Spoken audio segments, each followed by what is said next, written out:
Hi, how are you? Good. Is this our second episode or our Second third? second episode for Grim Geography. Okay.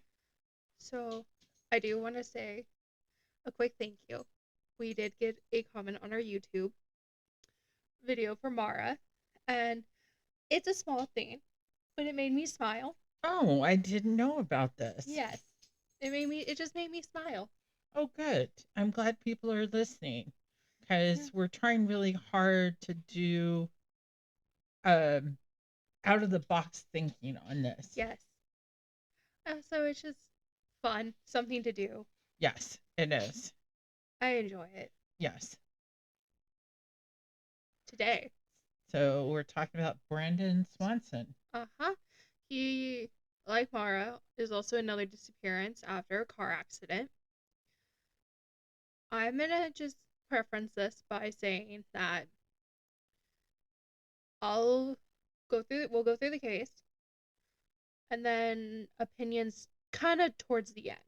Yes. And I'm gonna just start by saying that the more reading I've done on disappearances, the more it's become that the most obvious answer is the most likely answer, like the most Yes. logical. I was reading about disappearances this morning, and there are so many Yeah. disappearances every year. I mean, I couldn't believe it. And Canada has them. Hmm. And, like Mexico, they say the cartel is the Yeah. cartel. But I couldn't believe how many were in the United States.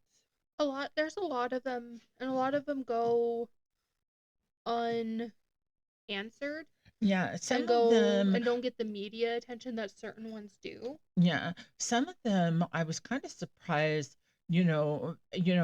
some of it is custody issues, where the mother or the father takes the kids and disappears and Mm-hmm. blah blah blah. Uh-huh. But Well, fair.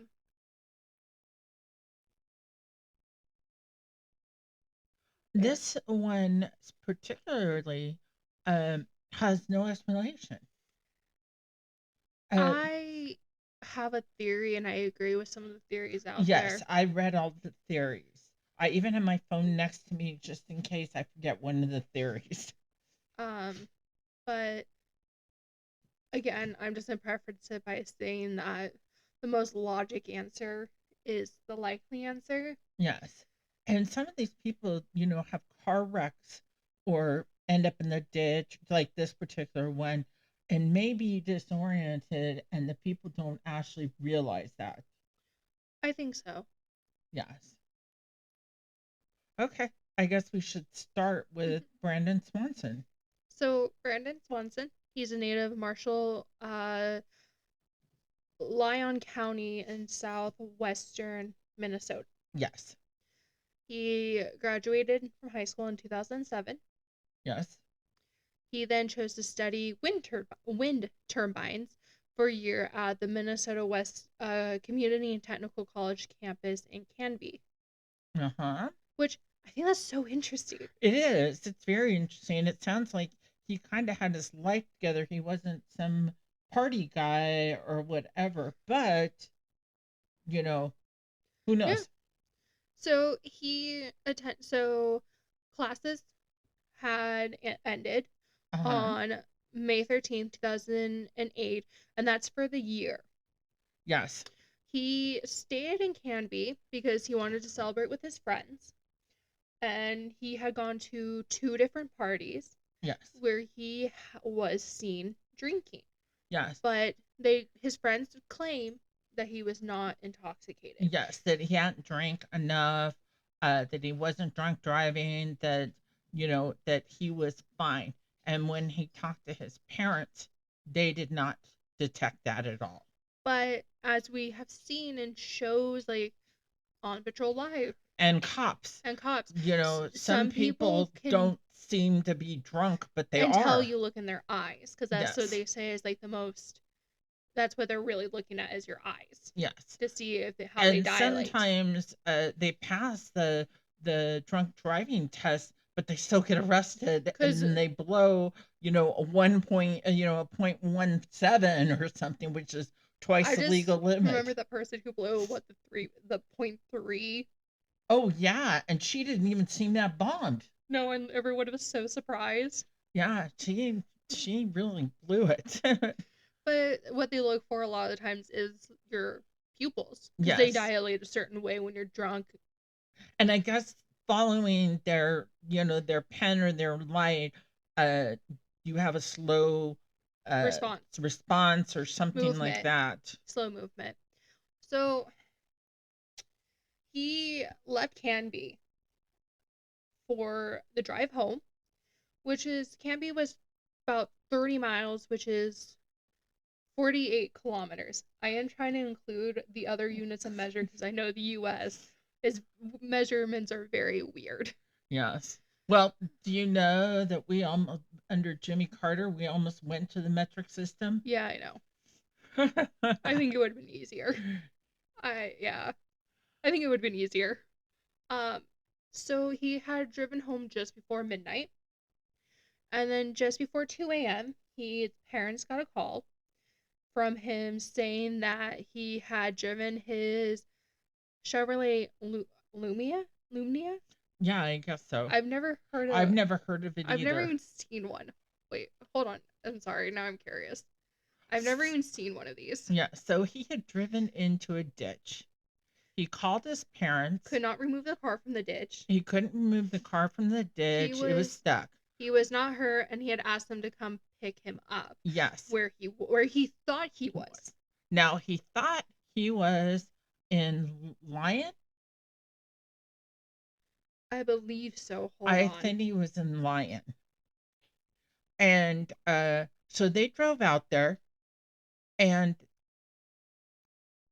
she's looking up what this car looks like.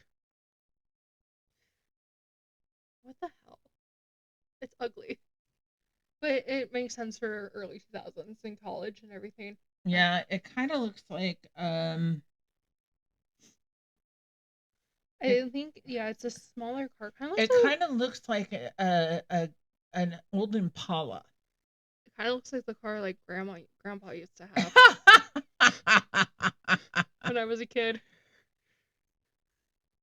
Well, you got to remember this is 2008. Yeah, I know.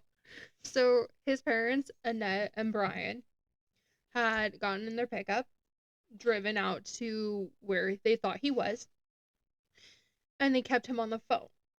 And they did have occasional hangups and drops, but he always answered when they called back.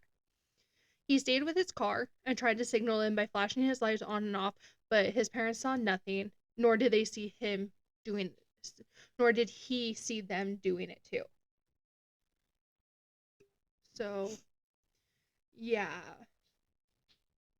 He finally gave up and left his car and leaving his car to walk towards lights that he could see that led him to believe he was near Lind, Lynd, Okay. which is a small town roughly 7 miles, 11 kilometers southwest of Marshall.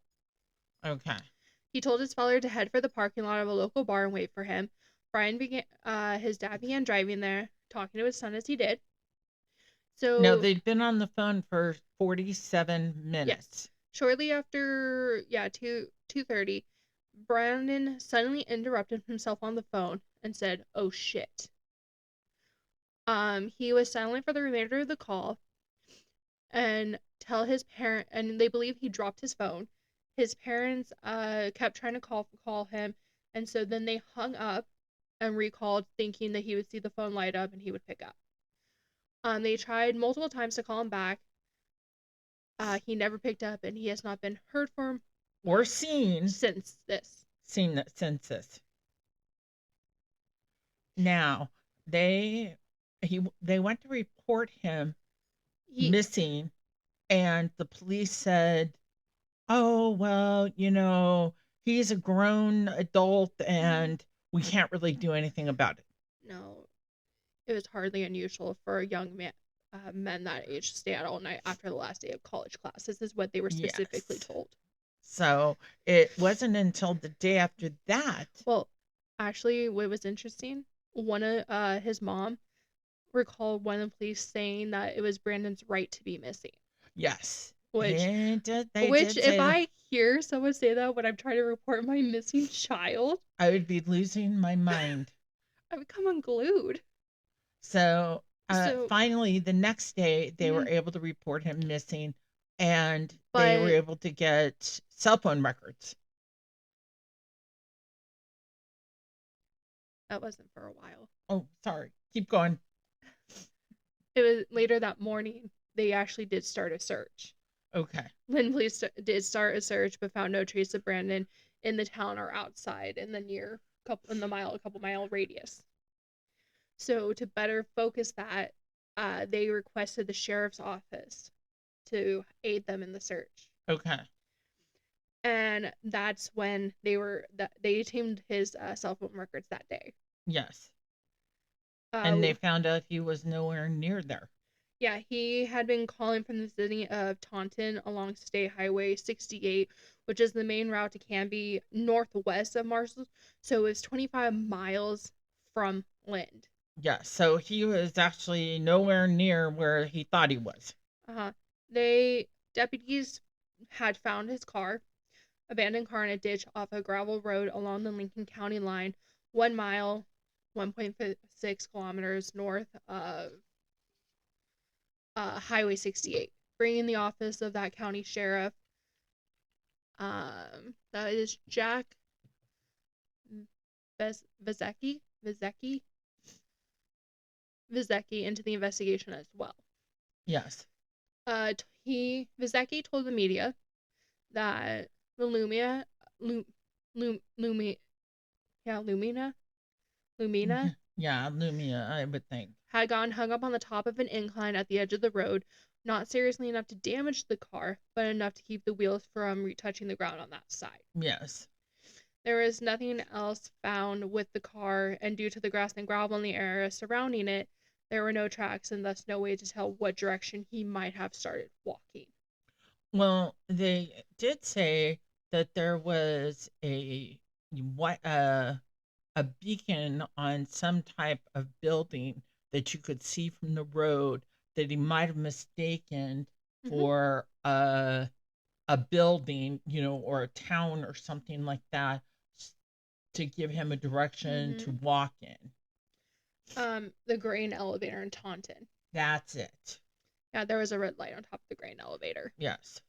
But so his cell phone record call had been routed through a tower at the intersection of the county routes 3 and 10 near Minota, another town along Highway 68.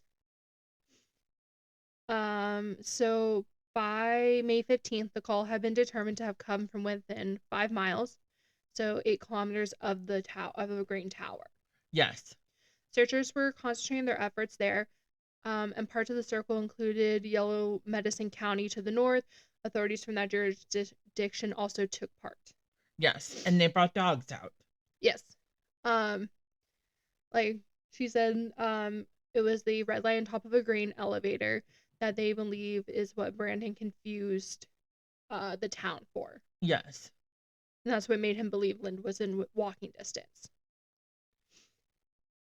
So, yes, they did aerial teams, search dogs that they brought from the Twin Cities, a team of bloodhounds from nearby Conington County, South Dakota, picked up a 3 mile, so 4.8 kilometer scent trail that largely followed the fields towards uh, field roads west, like northwest to an abandoned farm, and then along the Yellow Medicine River to a point where it appeared to enter the stream. Okay. So that river comes into play. So don't forget about the river. Brandon had mentioned passing fences and hearing nearby water, his father recalled. One on the theory that Brandon might have drowned, boats from the state's Department of Natural Resources were deployed along the river and gates were installed. In some areas in Lincoln County, the water had been 10 feet deep the morning of the disappearance, but had gone down since then. So at the time, it was more rainy than normal. So Yes. the rivers were flooded, ditches were elevated. Oh, there was a lot going on. Yes. So that river, Some people think he drowned.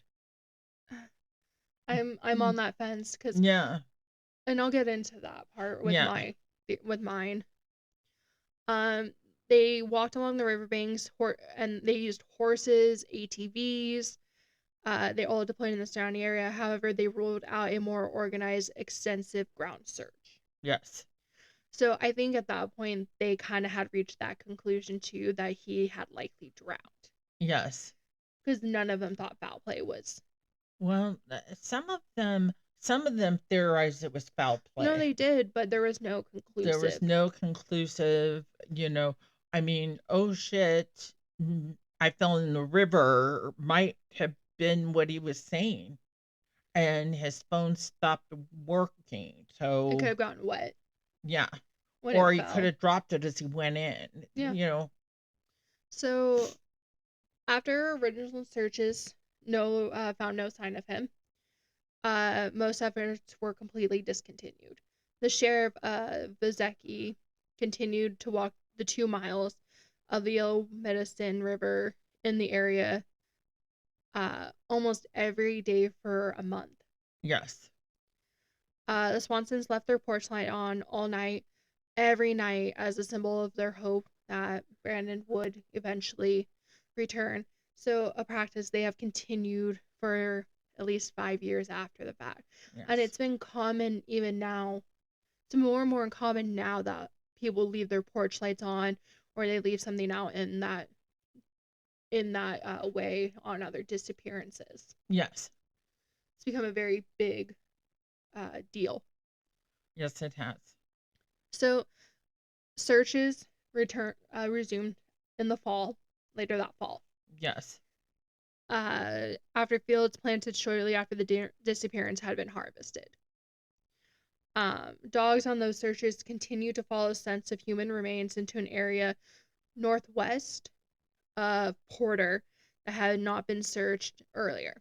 So those efforts were actually really difficult because a lot of the farmers did not cooperate.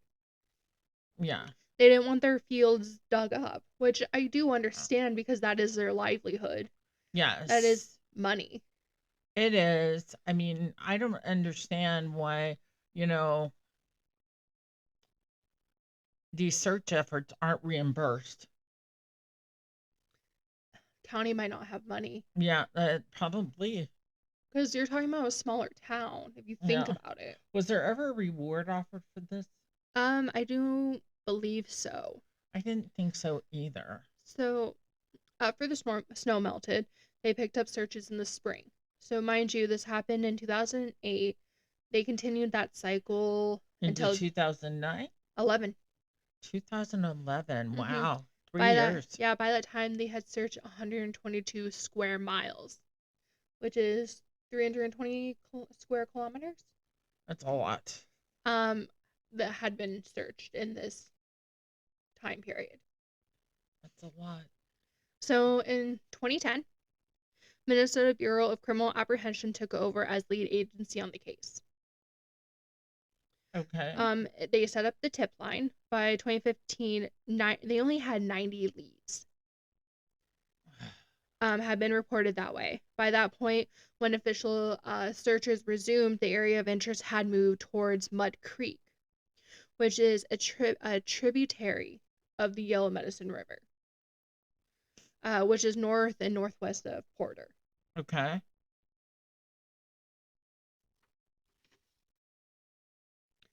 So they have that's kind of all they've done in terms of searching for him. So theories are um they due to the dogs that went to the Yellow Medicine River, despite her son's last known words, his mom does not believe he drowned. Does not believe he drowned there. Yeah. Which I think it kind of is the same thing as like suicide. You never want to accept that you're Yeah. never gonna know. So after falling into the water, that dog had continued up across the other side and along the riverbank to another gravel road where it continued north towards the Yellow Medicine County line and ended.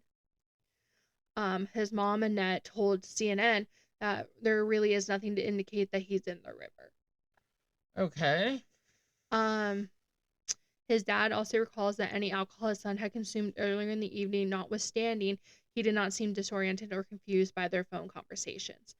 But here's the thing: when you go to school, when you go to college, you hide your drinking. And a lot of college kids actually become very skilled At hiding their at drinking. hiding their drinking, hiding how disoriented, how intoxicated they are. Um, if Brandon's still alive, there are other possibilities, although they appear remote. He could have intentionally disappeared, but his parents do not believe he would have done that. Um, the sheriff Vizecki said he could not rule out foul play, even though there was no evidence of it, saying someone could have been in the shadows and got him that way. So He was not a very big person. He was only about five yeah, six. he was pretty scrawny. Yeah. But I, like I said at the beginning, I am leaning towards the most logic. I think that he was more intoxicated than what everyone realized, and I think his friends didn't want to own up to that. Well, Because, especially if they're not an amnesty state or an amnesty college, they can get in trouble. yes. And And that's not something you ever want to admit to your parents, your friends' parents. no. So I am going the logic on he was more intoxicated and I think he fell in. I think he fell into a river, one of the drainage ditches. I think he drowned. Yes. And by the time they got out there to search, And everything had gone down. I think his body got carried out. It was kind of we last year or the year before, like here in Washington, we had a little boy who they believe fell into what the Yakima River, I believe so. and they never were able to recover him.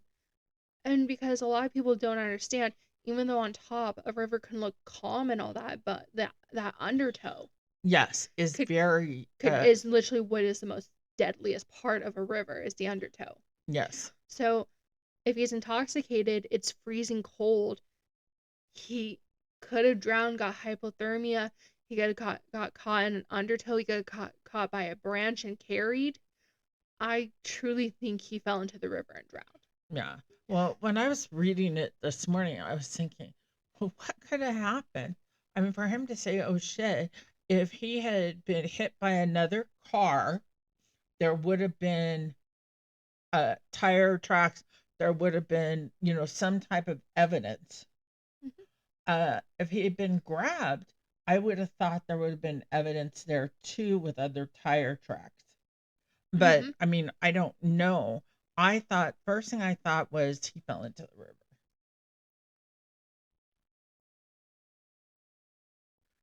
So now are we going to talk about Brandon's law?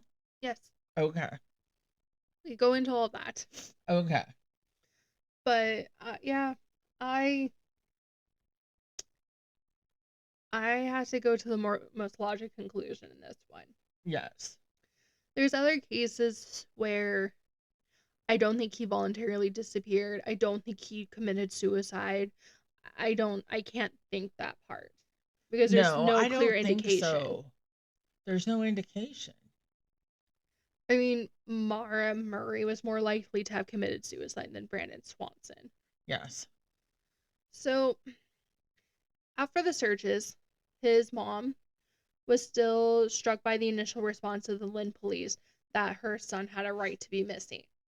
When she told them how, especially when she told him how old he was, because that's still a big deal. Yes. There's so many things that alerts aren't put out. Teenagers, if they're above a certain age, they're not gonna do the initial response. Um, she had actually told them saying, "I'm his mother, and I know something was horribly wrong." She and Especially the way the cell phone dropped. mhm, and he never picked it up repeatedly. Yeah. and that she and her husband began lobbying for changes in state law that would require an investigation into the case of a missing adult to begin as soon as it's reported, much as was already required in cases of possibly abducted children. Yes, they changed the law from children to person. No, what they did, they just created a different alert. Okay. So you have like amber alert, you have the silver alert, you have in some places have an ebony alert, some have something to do with native, like indigenous people. There's several different alerts. Okay. Some states do classify them as as an amber, but due to his age here, like here in Washington, he would be a silver alert because he would be an endangered or missing person. Yes. And that's how we do it, is that we do it by a silver alert. She had Annette had met with Marty Seifert. He was the minority leader of the state House of Representatives at the time, Hmm. whose district included Marshall, actually. Yes. In a local restaurant, the two talked about the problem she had experienced with the police when she reported her son missing. And some of this that had to do with the multi agencies. It wasn't just one agency, it was them trying to Yes, work together. and that's the hard part, is that once you add in more than one agency, even then you could get away with doing county and state. Yes, but it was multi You had agencies. It multiple was, it was counties, state, PD, yeah. everything. um he said that she knew it wouldn't help in her son's case, but that it could help others in the future, and that's what he said in 2015. So Cipher introduced a bill called Brandon's Law that would make the required change by amending the law governing the state's existing missing child program to change the word child to person. He recalled considerable resistance at first from the state's law enforcement community, as it was developed in committee.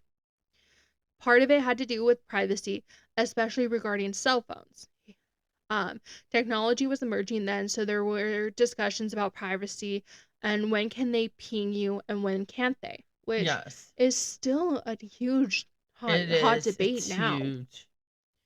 because you are allowed a certain amount of rights, which Yeah, it'd be like me I have a reporting my husband missing and then uh him actually out with his girlfriend and I want his cell phone pinged so I know where the hell to walk up on him. Mhm. But I actually have a case in Washington for Rainy City murders for you that actually deals with that. Oh, okay. It actually deals with that. So I have one for you. So the effect of the change also required that police, in addition to their determining in their preliminary investigation that the reported person is indeed missing, because that's a big thing, Yeah. is that they don't want parents calling, sending out alerts if their child's only like an hour late coming home. Yes. Um, and they want them to determine whether that person is indeed in a potentially dangerous circumstance. So Brandon Law also clarifies that the agency taking the report is the lead an agency Yes. investigating the case, because the Yes. absence of that distinction had created some problems in the later phases of the initial search when Yeah, so when three different counties were involved. yeah, because they originally thought he was with Lind and he actually was somewhere else, or was Marshall the head leader because that's where she called to report him. I mean, No, she reported him in Lind. okay, They found out he was near Marshall. And okay, then you involve the Yellow Medicine County Police, plus Taunton, plus the state. plus Lind, and then you had the state that took over, the agency that took over. That's crazy. So, and then police were also no longer allowed to refuse a report based on initial belief that there was no criminal activity involved. Um, the brevity of the interval since that person was last seen, the possibility that the person may have intentionally disappeared, or the lack of a relationship between the missing person and the reporter. Okay. So essentially, that you can't refuse a report at all. There's nothing that allows that. Well, and I read that there's some other states that have passed this law since. So that law took effect in the beginning of July 2009. Only 4 other states have passed similar laws. Um, Cipher left the legislature in 2010, but he still has the pen they used to sign the bill into law. Yeah. Saying, he said, I consider it one of the most important bills I authored in my 14 years. It will save lives. It will. It's No, crazy. it will. And Brandon is just an interest. It's just a weird case It is. It's so weird. I mean, I because would think that they would have gravel because wasn't it on a gravel road that yeah. they would have a gravel slide into the water, or did he just walk straight off? Well, something that also could have happened is that he could have been on the bank. He could have been a top, because they said that his car was the top of a. They said On a yeah, on top of a hill, and so it was, yeah, along a gravel road north of Highway 68. But what it is that it had gotten hung up on the top of an incline at the edge of the road. So here's the thing: there could have been a drainage ditch right below him. There could have been part of the river right below him. He could have stumbled. yeah, Could have tripped, and just went over. yeah, he could have. It's crazy. It's absolutely crazy. So, you know, we aren't saying that that's what happened to him. We're just saying that's our opinion after reading everything that we've read about this case. We can't say for sure that's what happened. We don't want to upset his parents in any way. Um, but I mean, I don't think he left of his own accord. I don't think so either. And And also, he why could, would he call and tell his parents to come pick him up? yeah. And there was no indication that he planned on disappearing. No, So it's a, it's a I pot. don't think I would yell, "Oh shit," if my friend was picking me up. No, but also, again, he could have yelled, "Oh shit," because he fell. Yeah, and then his phone went dead because it was in the river. Or it, and that's the hard part, is that there's no kind of clear.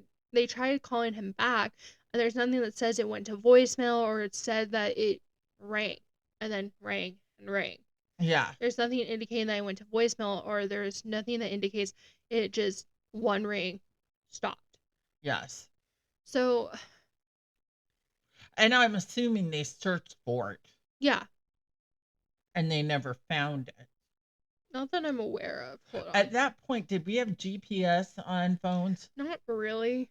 So I he think it depended on the phone that you had. so he couldn't have No, they it's couldn't have GPSed no, it. it's not as simple as like now where I can drop a pin telling you where my exact location is. Yeah.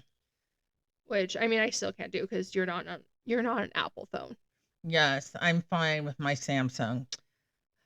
You're no fun, but I understand.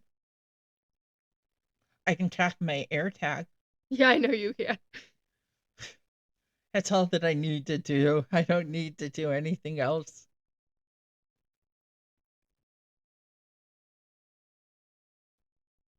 So, yeah, if anybody knows about if they had GPS back then. So, yeah, she's looking it up. But I'm assuming, whatever kind of phone he probably had a razor flip phone or something. Okay, I'm reading more theories. This is So, theories for his disappearance range from an accidental drowning or becoming lost due to exposure to the elements, which Yeah. But it was um May. Wouldn't it have been warm enough? not in Minnesota. It would have been hot and it would have been muggy. I lived in West Virginia and our winter continued into May. Oh, But you don't know because if it had been raining a bunch, yeah, that's true. Well, to they said that the river was up really high 10 feet, in uh, certain uh, areas. and that's not usual for that area. So they're saying to foul play, including murder by a stranger or a farmer, which I actually could potentially see a farmer because he can think someone's trespassing, Uh huh. but And they also wouldn't let him on their land to dig, so he could have been buried there. or dumped him in the Wood pit, chipper. wood chipper, pig pen. Anything's possible. A hit and run, or even alien abduction. Oh my gosh. No, do not knock my Does it alien. really say Yes, alien don't abduction? knock alien abductions. Do you know that Washington has a very extensive UFO history and that we're like the first state. We're like one of the highest states for UFO sightings. Oh my I god. can tell you all about it. Nope. Stop. Don't let her go down the rabbit hole. I've already been down the rabbit hole and I will be going down it deeper. I Oh ha- god. I have my own podcast I'm doing without anybody. So I guess those are some of the other alternatives. Yeah. So that's all the information we have on Brandon Swanson. Yeah. No trace of Brandon, his phone, or his belongings have ever been found. Yeah. So So I they weren't in the car? they were on his person because if he probably locked up his car to start walking to meet his Oh yeah, parents, he would have. But he would have brought everything with him. So I'm still leaning towards accidental drowning. And I think that's well, that's kind of weird that. uh Yeah, but they didn't eat his stuff. He carried all his stuff from. well, you he could have just had his keys, his wallet, and his phone in the car. Most people back then didn't have their car full of shit like we do now. Okay, well, yeah. But he, was coming back from college. I would assumed he would But have he was had also stuff at. but he was also at a party. Yeah, that's true. Okay. And he was driving, so it's possible that they found other things, but they didn't find that. And Yes. also, if I'm going home, I'm driving home, I guarantee you I probably have stuff at home. Yes, that's And I true. don't need my college textbooks. I just need kind of my wallet, my keys, my phone, and myself. Yeah. It's not like me, I had to fly. Yeah, And I that's took true. everything with me. Yeah. So, She brought her dog too. what are you talking about? When I went to college, I left my dog. Yeah. I left my baby. I think she should have come. She would have had so much fun. Luna would have gotten so much love on that campus. She would have. She's the most sweetest baby. So, do we have anything else about him? No, but that's it. And that's like the hard part. This case is there's like nothing in this case. Yeah, it sounds like it. But it's just so fascinating. Not Yeah, fascinating in a good way, I promise, but it's just interesting. it is interesting.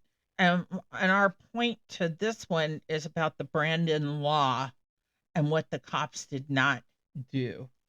Uh-huh. We're trying to make um a a different type of thing about disappearances and what was done that shouldn't have been done and Well, what the results are. we're not gonna focus solely on disappearances. No, They're we're the going to most do on interesting. murders and I uh, have some kidnappings, I have some arsons, I have some stuff. yeah, we've had all sorts of stuff coming.